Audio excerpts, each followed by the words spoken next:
السلام عليكم ورحمة الله وبركاته. الحمد لله وحده والصلاة والسلام على من لا نبي بعده وعلى آله وأصحابه الذين هم كرام البررة أما بعد. সম্মানিত দর্শক মণ্ডলী, আজ আমরা গুরুত্বপূর্ণ একটি বিষয় নিয়ে আলোচনা করব ইনশাআল্লাহ। সেটি হচ্ছে বর্তমান সময়ে শীতের তীব্রতা খুব বেশি।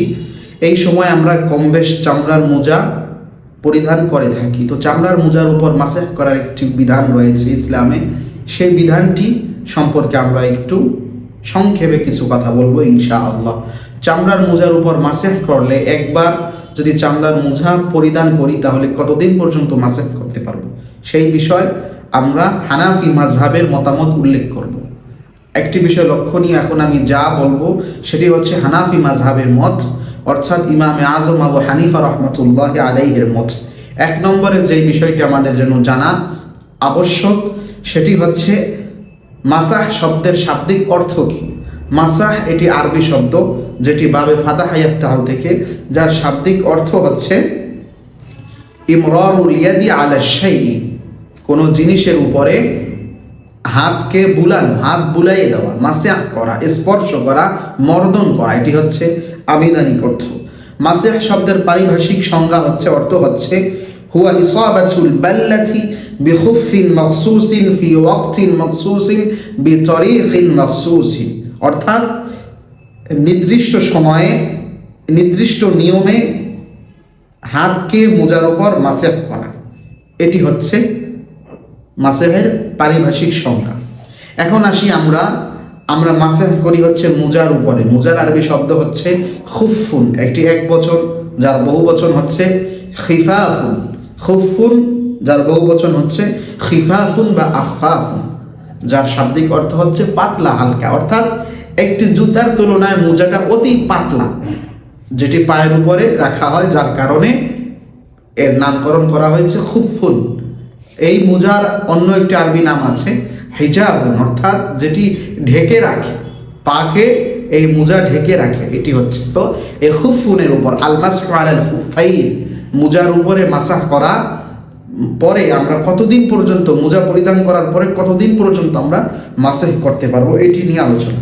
এই বিষয়ে ইমামদের মাঝে অনেক মতভেদ আছে। যেমন ইমাম মালিক রহমতুল্লাহ আলাই, তিনি বলেন যে একবার মাসাহ করার পরে যতদিন মন চায় ততদিন, একবার চামড়ার মোজা পরিধান করার পরে যতদিন মন চায় ততদিন সে মাসাহ করতে পারবে। এটি হচ্ছে ইমাম মালিক রহমতুল্লাহ আলাইহির মত। তবে আমরা এই মত আমরা এখানে নিব না। আমাদের আলোচনার বিষয়বস্তু হচ্ছে জমহুর উলামায়ে কেরাম কি বলেন, বিশেষ করে হানাফি মাযহাব অনুযায়ী ফতোয়া কি, সেটি হচ্ছে আমাদের জানার বিষয়। এখন আমরা যেই ফতোয়াটি জানবো সেটি হচ্ছে হানাফি মাযহাব তথা জমহুর উলামায়ে কেরামের মাযহাব। এটি হানাফি ইমাম আবু হানিফা রহমতুল্লাহ আলাইহির মাযহাব, ইমাম শাফি রহমতুল্লাহ আলাই, ইমাম আহমদ রহমতুল্লাহ আলাই এবং জমহুর উলামায়ে কেরামের মাযহাব হচ্ছে 3 দিন। মুসাফির ব্যক্তি 3 দিন 3 রাত পর্যন্ত একবার চামড়ার মোজা পায়ে পরিধান করার পরে মাসাহ করতে পারবে। সময় হচ্ছে 3 দিন 3 রাত।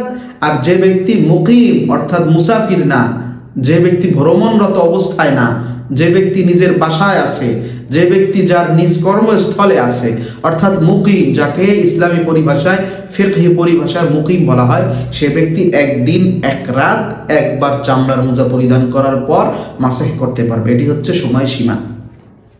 এই জমহুর উলামায়ে কেরাম, হানাফি মাযহাবের উলামায়ে কেরাম এই যে ফতোয়াটা দিল, এটি কোন হাদিস থেকে দিচ্ছেন, সেটি হচ্ছে আল্লাহর নবীর বিখ্যাত সাহাবী আব্দুল্লাহ ইবনে মাসউদ রাদিয়াল্লাহু তাআলা আনহু, যিনি সাহাবায়ে কেরামের ভিতরে সবচেয়ে বড় ফকিহ ছিলেন, যার সম্পর্কে রাসূল করিম সাল্লাল্লাহু আলাইহি ওয়াসাল্লাম বলেছেন, আব্দুল্লাহ ইবনে মাসউদ হুয়া আফকাহুস সাহাবা। আমার সাহাবী আব্দুল্লাহ বিন মাসউদকে আল্লাহ তাআলা আমার সমস্ত সাহাবায়ে কেরামের ভিতরে কোরআন এবং আমার সুন্নাহর গভীর জ্ঞান বুঝ তাকে সবচেয়ে বেশি দান করেছে, অর্থাৎ সবচেয়ে বড় ফকিহ। এই সাহাবী থেকে বর্ণিত, তিনি বলেন, কুনতু জালিসান ইনদান নবী সাল্লাল্লাহু আলাইহি ওয়াসাল্লাম, আমি একদিন রাসূল করিম সাল্লাল্লাহু আলাইহি ওয়াসাল্লামের কাছে বসা ছিলাম। তারপরে ফাজা রাজুলুম মিন মুরাদ, মুরাদ গোত্র থেকে একজন ব্যক্তি আসলো, যার নাম হচ্ছে ইউকালু লাহু সফওয়ান ইবনে আসাল, যার নাম হচ্ছে সফওয়ান বিন আসাল। তিনি আসার পর রসুল করিম সাল্লাল্লাহু আলাইহি ওয়াসাল্লামকে বললেন, ফাকালা ইয়া রাসূলুল্লাহ, হে আল্লাহ রসুল, ইন্নী উসাফিরু বাইনা মক্কা ওয়াল মদিনা, আমি মক্কা এবং মদিনার মাঝে বারবার ভ্রমণ করি, আমার যে কোনো কাজে আমার যাইতে হয়। ফাআফতিনি আনিল মাসহি আলাল খুফাইন, অতএব আমি যেহেতু ভ্রমণরত অবস্থায় থাকি, সফর বেশি করি, তো আমাকে আপনি চামড়ার মোজার উপরে মাসহ করার সম্পর্কে মাসআলা বলে দিন, ফতোয়া দিন। ফাকালা সালাসাতু আইয়াম লিল মুসাফির, বললেন হে সফওয়ান ইবনে আসাল, তুমি যেহেতু ভ্রমণ করো, তোমার জন্য যে ব্যক্তি মুসাফির ভ্রমণরত অবস্থায় থাকে, বেশি বেশি ভ্রমণ করে, সফর করে, সে ব্যক্তি একবার মোজা পরিধান করার পর 3 দিন 3 রাত পর্যন্ত মাসাহ করতে পারবে। ওয়ায়াউমুন ওয়া লাইলাতুন লিল মুকিম, এবং যে ব্যক্তি বাসায় আছে, নিজ জায়গায় আছে, নিজ কর্মস্থলে আছে, সে ব্যক্তি 1 দিন 1 রাত পর্যন্ত মাসাহ করতে পারবে একবার মোজা পরিধান করার পর। এটি হচ্ছে হানাফি মাযহাবের মত, জমহুর উলামায়ে কেরামের মত। তো আমরা সাধারণত বাংলাদেশে, ভারত, পাকিস্তান, বাংলাদেশ, তারপরে আফগানিস্তান, এই দেশগুলোতে সাধারণত হানাফি মাযহাবের মানুষ বেশি। আমাদের এই উপমহাদেশের ভিতরে হানাফি মাযহাবের চর্চা বেশি, হানাফি মাযহাবের মানুষ বেশি। এই কারণে আল্লাহ তাআলা আমাদেরকে এই মাসআলাটা বুঝে আমল করার তৌফিক দান করুন। সংক্ষেপে, যে ব্যক্তি মুসাফির তার জন্য হচ্ছে সালাসাতু আইয়াম, 3 দিন পর্যন্ত মাসাহ করতে পারবে, আর যে ব্যক্তি মুকিম ইয়াউমুন ওয়া লাইলাতুন লিল মুকিম, 1 দিন 1 রাত পর্যন্ত। আল্লাহ তাআলা এই মাসআলাটি বুঝার, তারপরে আমল করার তৌফিক দান করুন। আসসালামু আলাইকুম ওয়া রাহমাতুল্লাহ।